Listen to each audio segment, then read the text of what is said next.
Hello, so I am back with another Happy Home Paradise build, and we are doing Miss Ava today. And it's literally been like a day since I did the last one, so I don't know, I've been on top of it. So yeah, we're doing another one today, and I'm super excited about it because Ava is definitely one of my most favorite underrated villagers, and I feel like she doesn't get a lot of love. And I feel like most people when they're like, "Oh my god, yeah, this villager is so underrated," like your villager is still dusty. But like there isn't anything bad about Ava. She's just like, there. I think she's perfect for like a farm core island.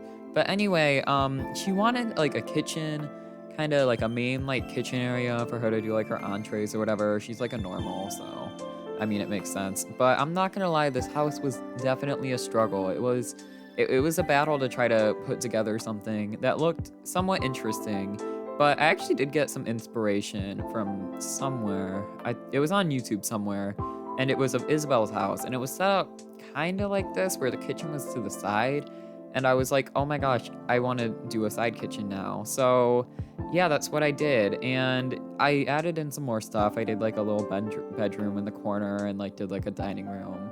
So I mean, I thought it turned out actually a lot better than I thought it would, because in the beginning it was a process.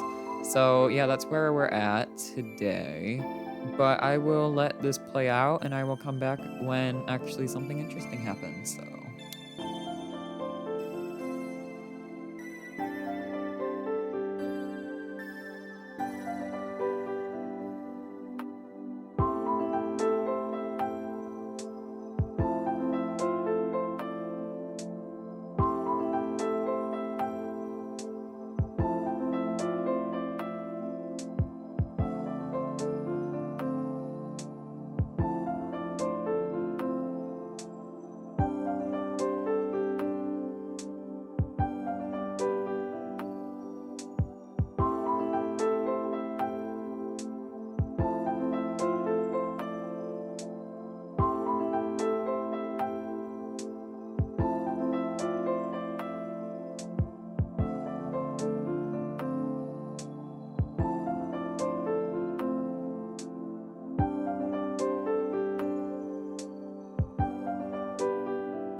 So this is where I start to mess around with some different kind of layouts. As you guys can see, I put together, a nice little dining room area, but I ended up kind of messing around a little bit. So the eventual layout here is that across from the kitchen, there's going to be a little bedroom, and then across from the dining room, there's like a little seating area, and it looks really barren, I'm not gonna lie, for a hot minute, but I ended up putting on some wall stuff and like putting some stuff on the ceiling, and it really tied the whole look together. I would just like to point out too that this does not all stay the same throughout. So if you're doing if you're trying to like copy this or whatever, which I mean, feel free, I don't care. But yeah, like it doesn't stay like this for super duper long. Like some of it's in the same spot, but like, some stuff gets moved around a little bit. I mean, I guess that's probably to be expected, but just make sure that you keep that in mind while you're building this with me if you are.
So this is where I start to do some rugs and some flooring. Finally, I know I don't keep that horrible default flooring that they give you every time, but rugs are definitely a struggle for me because I can never pick out a good one ever. It's so hard for me to find a good rug and to find a good flooring that fits with the theme while making it more of a more of a more cohesive design. But I think the thing is with this is that I wanted to make the room feel smaller because I felt like the room felt very large right now, and I wanted to kind of bring in that more cozy vibe that I was trying to create. So I ended up deciding on a darker flooring because if you don't know, darker floorings always make your room feel more tight knit, while lighter colors and like lighter flooring makes it feel more open. So yeah, if you didn't know that, then that's your daily lesson for the day. So.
So after I finally finished the layout and kind of got like a loose idea on what I want, I started to kind of mess around with some more miscellaneous stuff. And for this part, if you guys are doing the build with me, feel free to use whatever you want. These are just some of the items that I had available and that I personally liked for the area. But I mean, who knows? Maybe you guys have different colors, but definitely when you're doing more miscellaneous stuff, try to accent some stuff off of each other. And if you need to move things or swap things around, then like that's perfectly okay. And sometimes it's about trial and error and figuring out what fits best where.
So this is where I swapped some stuff around. I put a new accent wall back there because I thought this one added a pop of color in it, and I looked in the recommended for once, and I don't know, I liked it. I thought it looked pretty cute.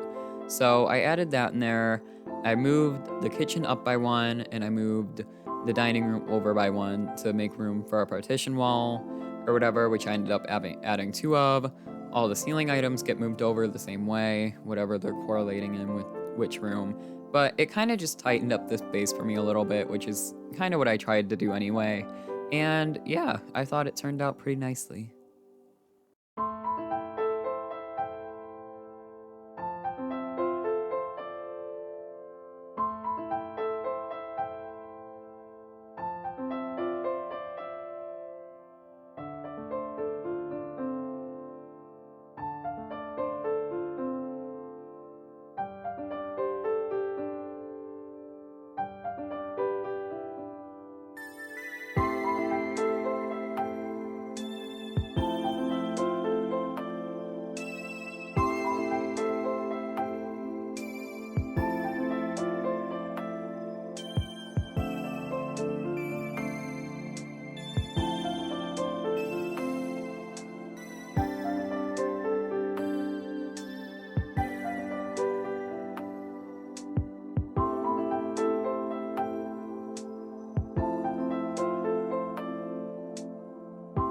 So this is where some very final touches get added as far as like a couple more like wall decorations and just make sure that all the patterns look right. I add in like some lighting and whatnot just to kind of finalize everything, make sure everything looks amazing and on top of it. So I think I just go in, add like the damaged lighting and whatnot, and just add in some small little minor things that honestly you could replace with anything. But I feel like the main goal of this channel is to kind of just show, well, first of all, to expose all the crap that happens on my island, because, yeah, we'll be getting into that. And also just kind of give inspiration that, you can design really cool stuff and it isn't super hard to. I mean, I thought this turned out pretty good, and I mean, it didn't take me super long, even though I've been complaining that it took me forever. But, yeah, what just passed, I feel like I have to explain this, is that I ship Ava and Eunice so hard. I think that's her name. She's the little blue sheep in the corner. I just put her photo down. I feel like they would be perfect together. So let me know if y'all agree in wherever, I don't know.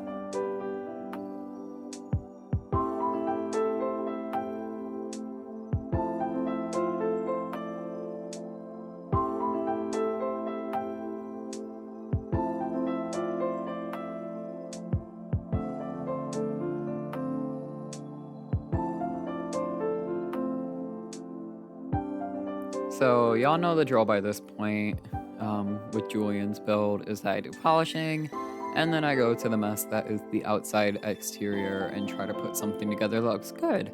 And honestly, this turned out a lot better than I thought it would, mainly because I had access to trees and greenery. I ended up putting a fence around the whole thing, which you will see shortly, and just kind of added a bunch of items that I thought would look cute with the exterior, and they ended up kind of just going together pretty nicely, and I just ended up putting them, wherever. So, I mean, especially for the exterior, it might be kind of hard to follow. So if you are doing this, then, I don't know, I would just go for something inspired off of this. But kind of the idea for the exterior is that, like, she's just got, like, a rundown plot. Like, she hasn't really done a lot. She's kind of been in cooking. And, she tried doing, like, her garden a couple times or whatever. So she has some just random freaking, like, plants around, and yeah, that's pretty much what I went for basically.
So I hope you guys enjoyed the speed build. Just wrapping up here. And yeah, I'm just gonna let Ava show off, her new house or whatever. I actually really enjoyed making this house. It was a lot better of an experience than I had with Julian's home where I didn't really know what was going on or whatever. But definitely with this one, I was able to kind of come up with different ideas on the fly. And I just kind of let my creativity kind of just go wherever it wanted to go for the day. And honestly, it was really refreshing. It was like a very like decompressing hour, and I don't know, I really enjoyed it. So I hope you guys did enjoy it. I mean, I most certainly did. I will need to put my inspo in the description if I can find it, and really it doesn't look anything similar. But yeah, I really hope you guys enjoyed. I am going to go take some photos and get my thumbnail ready, and I hope you guys have a good night. So, bye.